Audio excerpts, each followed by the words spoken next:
बहुत बड़ी कठिनाइयाँ थी पानी की यहाँ। सभी के घर वाले सभी को एक एक डब्बा दे देते थे और कहते थे जब तुम घर आओगे तो खाली हाथ मत आना, पानी को साथ लेकर आना। यहाँ से हम लोग कई बार तो ऐसे ढंगों में रखते थे और फट दूसरे पुंगड़े में गिर जाते थे, स्लिप हो जाते थे। लोग क्या करते थे, भरा बर्तन देखा और उठा के गायब। तो हम ये करते थे कि पानी भर के झाड़ियों में छुपा दिया। और हम लोगों ने ध्यान नहीं दिया, पीछे से भालू आया, उसने एक लेडीज पे अटैक कर दिया। कहा जाता है जल ही जीवन है, लेकिन सोचिए अगर कहीं जीवन तो हो मगर जल ना हो तो। यही कहानी है उत्तराखंड के पौड़ी गढ़वाल जिले के एक छोटे से गांव सीमन की। यहाँ हर बूंद के लिए घंटों की चढ़ाई और हर घूंट में थकान की एक कहानी छुपी थी।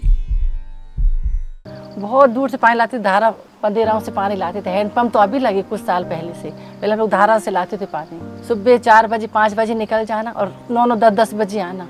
कभी तो रास्ते में बाघ भी मिल जाते थे, कभी भालू भी मिल जाते थे। शाम के टाइम 5 साढ़े 5 बजे के टाइम लोग पानी भरने जा रहे थे, वहाँ भीड़ थी। दूसरे गाँव के भी थे और हमारे गाँव के भी थे। और हम लोगों ने ध्यान नहीं दिया, पीछे से भालू आया, उसने एक लेडीज पे अटैक कर दिया और उसको छोड़ा, गिराया थोड़ा और फिर दूसरे पे किया।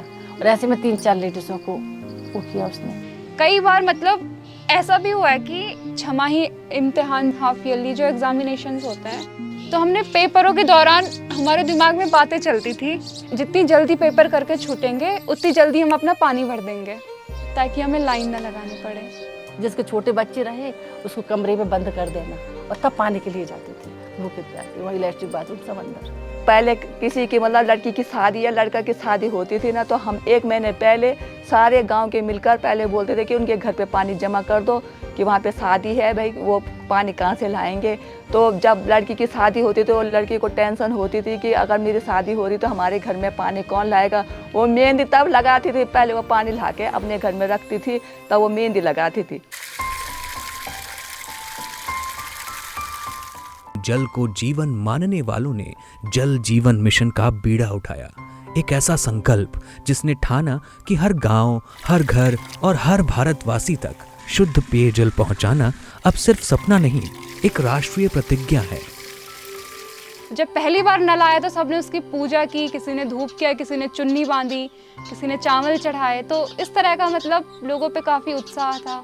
ऐसा लग रहा था कि घर ही भर दे हम लोग पानी के अंदर। बंट हम लोग डब्बा भरा, फिर बाहर लाए, फिर दूसरा डब्बा भरा, फिर दूसरों के घर भी गए पानी देखने की तुम्हारे उसमें कैसा पानी आ रहा है। मेरा तो ये था कि थैंक गॉड कि फाइनली पानी आ चुका है। जब से जल मिशन का पानी आया है तब से हम लोग बहुत खुश हैं। किसी के दुख सुख में शामिल हो जाते, पहले तो 1-1 डेढ़ महीना होता था हम लोग दुख सुख में शामिल ही नहीं हो पाते थे। हम मोदी सरकार का बहुत बहुत धन्यवाद करते हैं, उनने घर घर पानी लगा दिया है, बहुत सुविधाएं दे दी है। बदलाव की ये कहानी सिर्फ पौड़ी गढ़वाल की ही नहीं है, बल्कि पूरे देश की है। ಮತ್ತೆ ಪ್ರತಿ ಮನೆಗೂ ಒಂದು ಈ जल जीवन मिशन इंद अनुकूल आಗಿದೆ। जल जीवन मिशन अंतर्गत पाणी आल्यामुळे महिलांचा जे कष्ट होते पाणी आणण्याचे, वेळ जात होता, तर ते सगळं बंद झालं।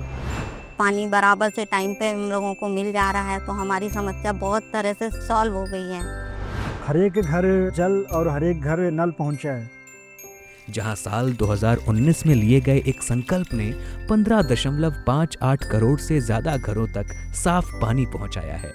दुर्गम इलाकों में नल से बहता जल आजादी का प्रतीक बना है, जहां महिलाएं घड़ों के भार से मुक्त हुई हैं। अब हमारे गांव में नल में तो पानी आया ही, लेकिन उसके साथ जो लौटा है वो है गांव की सुरक्षा। बच्चों का बचपन लौट आया है, घर की साफ सफाई, सब कुछ जो सब पानी पर निर्भर था वो सब चीज़ें लौट आई हैं। और सबसे ज़्यादा झगड़े जो पानी की वजह से होते थे, अब वो सारे रिश्ते जो आपस में बहुत ही बेहतर हो चुके हैं। एक नल ने हमारा पूरा जीवन बदल दिया है। जो हम सालों से सोचते आ रहे थे वो अब जाके पूरा हुआ है। जब जल मिलेगा तो जीवन मुस्कुराएगा और पीने का पानी हर घर नल से आएगा। यही है हमारा मिशन, भारत का मिशन, जल जीवन मिशन।